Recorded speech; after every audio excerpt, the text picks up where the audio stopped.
বর্তমানে শ্রীলঙ্কায় রাক্ষস সিনেমার শুটিং করছেন চিত্রনায়ক সিয়াম আহমেদ ও কলকাতার সুস্মিতা চ্যাটার্জি। এর মধ্যেই ভারতীয় এক গণমাধ্যমের সঙ্গে আলাপকালে ঢালিউড মেগাস্টার শাকিব খানের সঙ্গে নিজের অবস্থান নিয়ে কথা বলেছেন সিয়াম। শাকিব খানের সঙ্গে তার কোনো প্রতিদ্বন্দ্বিতা আছে কিনা এমন প্রশ্নের জবাবে সিয়াম জানান, তিনি কাউকে প্রতিযোগী মনে করেন না। সিয়াম বলেন, শাকিব ভাই ২৬ বছর ধরে বাংলাদেশের বিনোদন ইন্ডাস্ট্রিকে কাঁধে নিয়ে এগিয়ে চলছেন।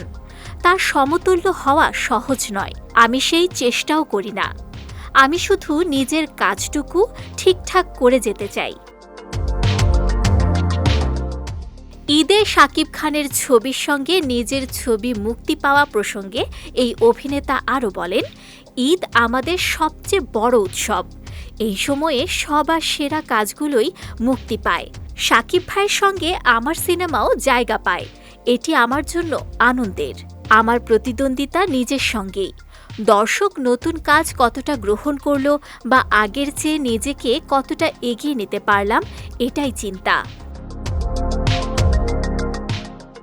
রাক্ষসের মাধ্যমে প্রথমবারের মতো বাংলাদেশের সিনেমায় অভিনয় করছেন কলকাতার সুস্মিতা চ্যাটার্জি। এতে তাকে একজন আধুনিক ও উচ্চবিত্ত পরিবারের মেয়ের চরিত্রে দেখা যাবে। ইতোমধ্যেই সিনেমার প্রায় ৮০% কাজ শেষ হয়েছে। ৫ ফেব্রুয়ারি পুরো ইউনিট ঢাকা ফিরবে। বাকি অংশের শুটিং ফেব্রুয়ারির মাঝামাঝিতে শেষ হবে বলে জানা গেছে।